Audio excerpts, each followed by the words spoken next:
Today I'm walking through the streets of Wynwood in Miami, and one thing that always strikes me about this place is the vibe that it gives off.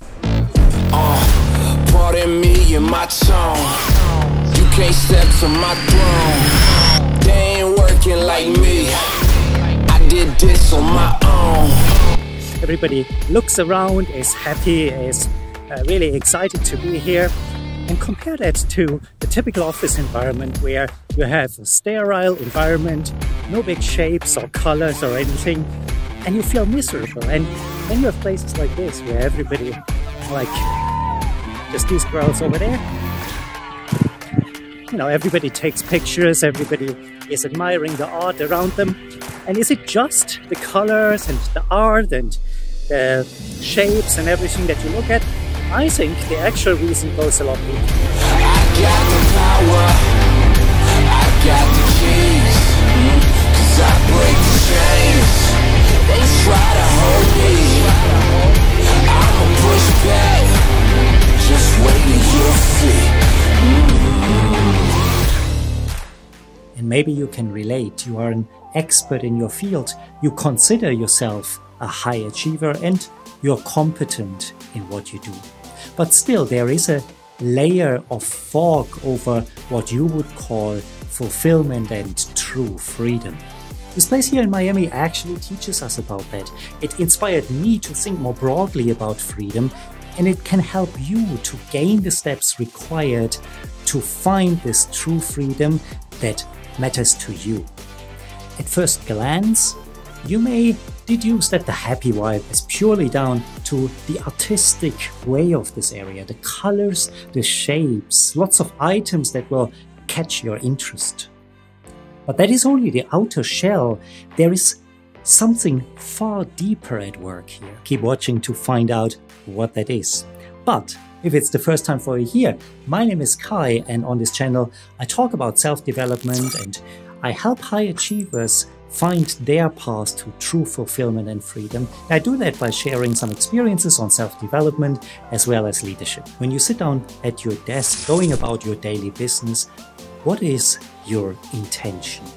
It's a very difficult question to answer because we rarely ask ourselves that when our life is filled with calendar entries, notifications, goals, objectives, visions, and a never-ending to-do list. It's also likely that your intentions change over time. Just remember when you started your job or your passion or your profession. You started to dream about all the things that you are gonna do, all the things that you are learning along the way. And very often, a few weeks, a few months, and sometimes a few years later, those intentions make way for ticking off to-do lists, making money, climbing the career ladder, focusing on what is best for the business. There's nothing inherently wrong with that, but you start to see a small difference because all the intentions that you had at the start relate to things that you were about to do. And the intentions that made way for that are now all related to the things that you want to get.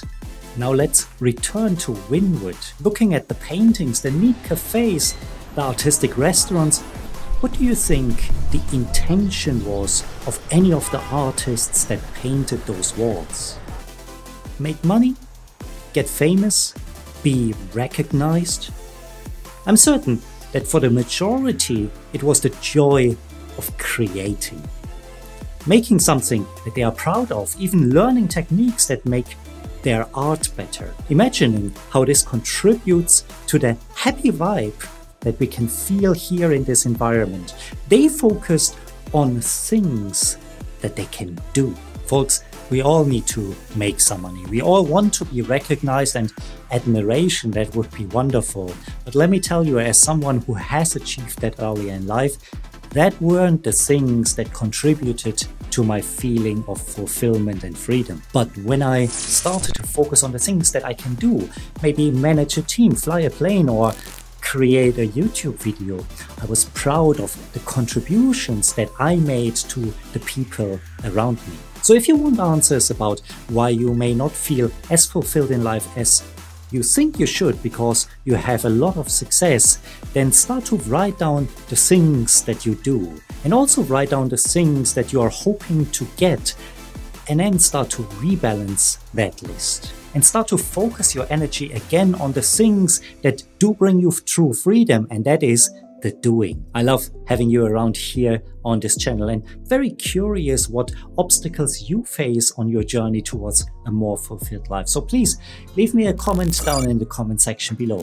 And if you haven't done so already, then please subscribe to the channel so that when I answer your question, when I address one of your obstacles in one of the upcoming videos, you'll get a notification and you'll obviously get the answer as well.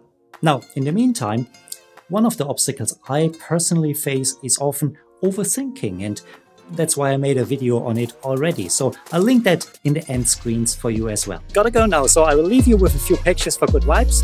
I will see you the next time around. Take care. Like click, click, click, click, swish. I can switch it up anytime like this. I'm a videographer and I'm on the verse, so when I shoot my shot, I don't miss. I'm gonna take the shot, take the shot, take the shot. You know I'm gonna take the shot, take the shot, take the shot. Pull up and take the shot, take the shot, take the shot. You know I'm gonna take the shot, take the shot, take the shot.